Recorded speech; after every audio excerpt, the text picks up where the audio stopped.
Cartel, what is poppin', man? You already know what time it is. It's your boy Golden Ghost, and welcome back to another video on Elden Ring. And this is the video that I wanted to do the moment I came across this build, baby. This is my own build, crafted by my own hands, based on the many builds that I've seen, trying to figure out something unique on my own that I can make, that I can make for my own. And now that I finally have something together that works, I want to share it with you guys, so that way you guys can, can duplicate this and add your own little spin to it. Now, this is an end game build, and I will get into that later on in the video. Basically, just explaining like a lot of things that you need in this are things that are going to require you to have a certain amount of progression into the game in order to receive. I will get into that a little bit later. But when you do get these things, you will be a force to be reckoned with, and I can guarantee you that. So this is an end game / new game plus type of build. I will also give recommendations for maybe if you want to start off with something like this and then respec later, if you still want to do like a faith strength build. But yeah, let's start off with the weapon. My incantations are as follows. First of all, we have the gravel stone. We have the gravel stone seal, which just boosts up my lightning spells, my ancient dragon lightning spells to be exact. Starting off, we have the lightning strike. That is a very important spell that we have, because that's a nice quick single target. So for our ancient dragon magic, for when you're fighting big enemies, or for when you have a bunch of people surrounding you, you go ahead and you drop this boy down.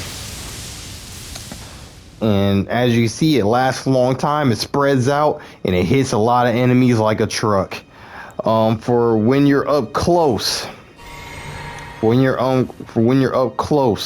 you have Fortisac's lightning spear. Say you're right up on somebody's back, and either they're distracted or they're about to approach you, but you know that their attacks have a nice little wind up. You can go ahead and throw this down, and it does a nice little chunk, man. Nice little chunk. From here on out, it's really your personal preference. Me personally, I did not feel like going out my way to get a black fireball that's just gonna come out pretty slow. So what I instead opted for was the regular fire spells and Lord's Heal and Rotten Breath. So Flame Cleanse Me, we went ahead and used that. Basically, whenever you get poisoned or whenever you are dealing with Scarlet Rot, this is going to be your go-to move to get it off you, and it also gives you a buff to your fire spells. I mainly use it to take Scarlet Rot and poison off of me, but it's also a nice little buff for this boy right here, Burn O Flame, which is basically a fire version of our Ancient Dragon's Lightning Strike, because it puts fire pillars up off the ground, and it's good for AoE to knock a bunch of people off who are surrounding you, or it can also take down big enemies. You have the Lord's Heal, which is basically just one of the better healing moves in the game. I have that for two reasons. One, whenever I am low on flask, I don't want to waste my healing resources.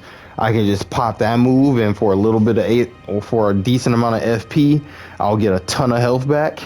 And B, for my mimic tier ashes, basically they will utilize all the stuff that you have, including your healing moves. So if they have the right amount to do so, they will pop the healing move, and it will get majority of the health back, especially considering they have infinite FP. You won't really have to worry about it. Rotten Breath is your cheese move. You use that whenever all else fails and you feel like you need that little bit of edge, that guaranteed poison. Go ahead and throw down the Rotten Breath, and it will rot them away, man. That's basically the cheese strategy. And really, that's the move that carries through a nice bit of the early game. Now, all that being said, you're probably wondering how I get my stats together to even get all this in the first place. Well, as this being a faith strength build, my stats are as follows: level 150, 40 vigor, 30 mind, 35 endurance, 40 in strength, 15 in dexterity, 7 intelligence, 50 faith, and 12 arcane. Like I said, these are end game stats, so I'm literally at a point where I only have to fight a few more bosses left, according to my trophies at least. And I'm liking how I'm sitting right now. I'm already at a point to where, where am I at right now? The waypoint, the Dragon Lord Plotosauce or whatever, the secret boss here. It only took me 2 attempts to fucking destroy his cheeks. So this build is pretty nasty. So, as you guys already know, I have my lightning, but the one weakness that all this lightning has, or all my incantations have, is that they're interruptible. Especially when you're in one-on-one situations against bosses, I have a tendency to get hit out of a lot of my stuff. So, for that, we have this boy right here. This weapon right here is complete nastiness. And you're probably wondering what this weapon's called and how you get it. Well, that's one of the reasons why this endgame build is an endgame build. Ancient lightning dragon, excuse me. The ancient dragon's lightning strike, Lord's heal, the Burno flame, even the Fortisax lightning spear. Those are all incantations you don't get until later on in the game. Fortisax Fortisax's lightning spear is actually a secret boss. It's actually a secret boss incantation that you only get from beating Fortisax. I'm actually trying to look for him low key.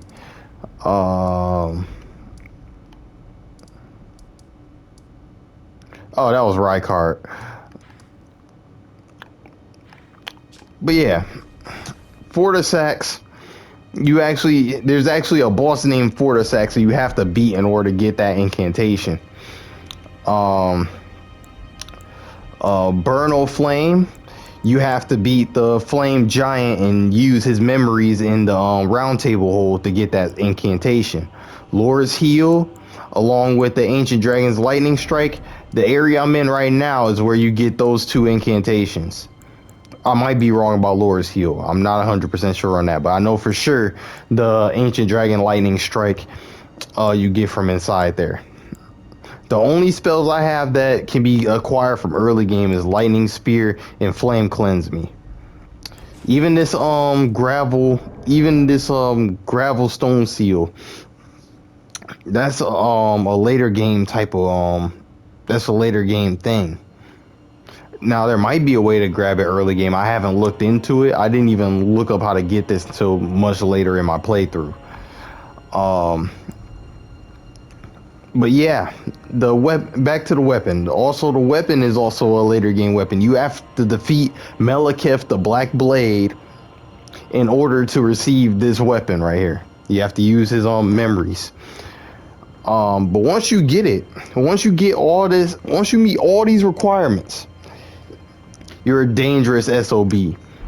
And for anybody who's fought Malekith the Black Blade, you know that when he hits you with that red sword, if he hits you, you start losing health gradually after you get hit. And this weapon is no different with this special move right here. This is a dangerous weapon, especially for it to be a strength weapon on top of that. And one of my favorite combinations I like to go for, especially when I need a boss dead in a jiffy, I like to use Rotten Breath to start off when I have my Mimic down to distract them, of course. You throw down the Rotten Breath, and after you throw down the Rotten Breath, At that point, I'll switch to either my Ancient Dragon Lightning Strike or basically whatever spell I have for the situation at hand that works. And then at that point, I'm just attacking and waiting for an opportunity to do my move. And when I do that move, not only do it does damage because my strength is so abysmally high, the effect of it and the damage over time doesn't scale with anything. It's a percentage tick, kind of like a bleed. So they're taking a abysmal amount of damage, bro. Especially with the constant draining of HP on top of more drainage, double drainage. That sounds very redundant, but you get my point. Let me drink some more juice in case I need to use something else.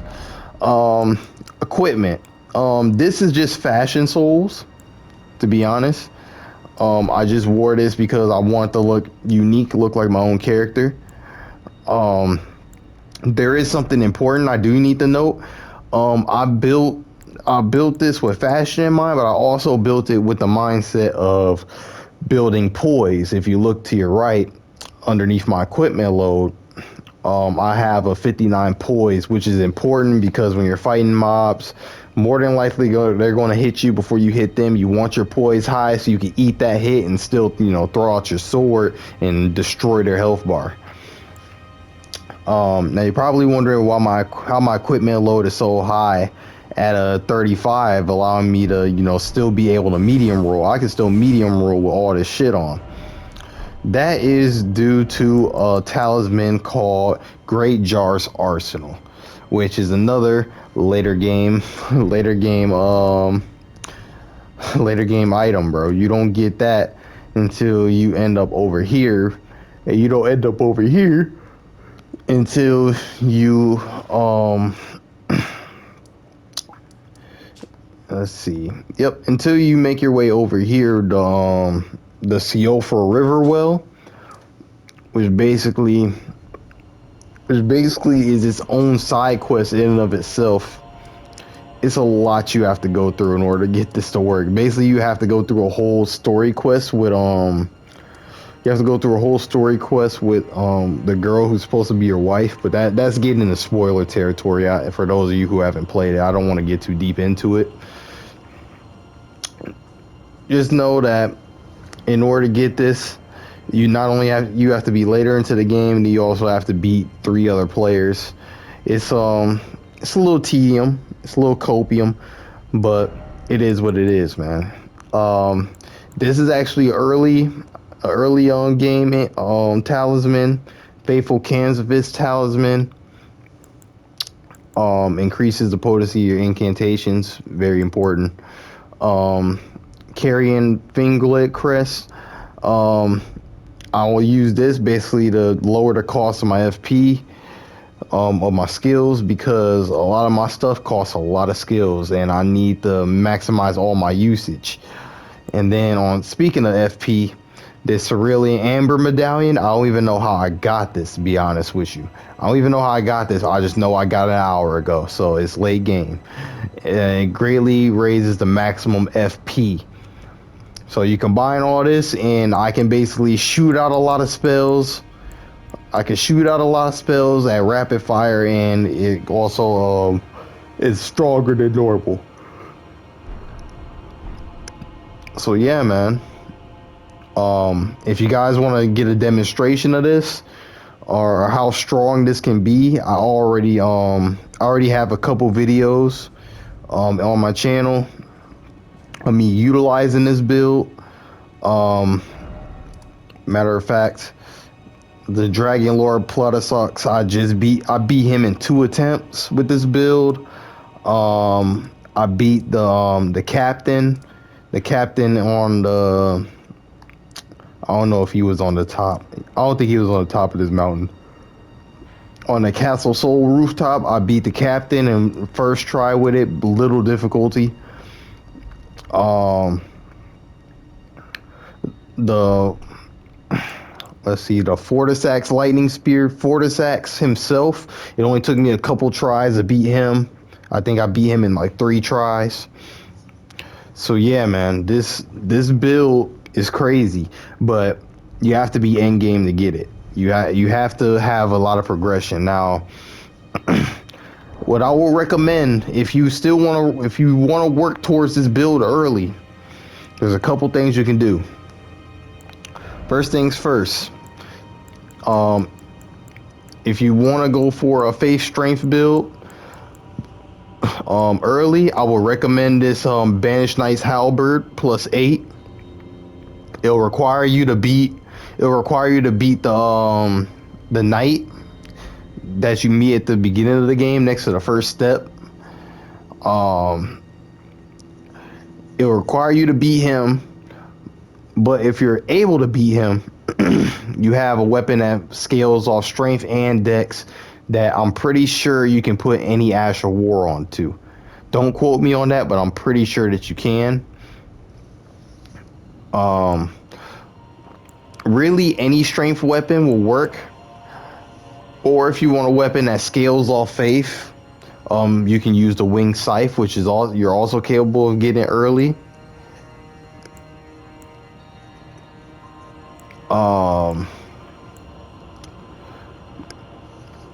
Let's see.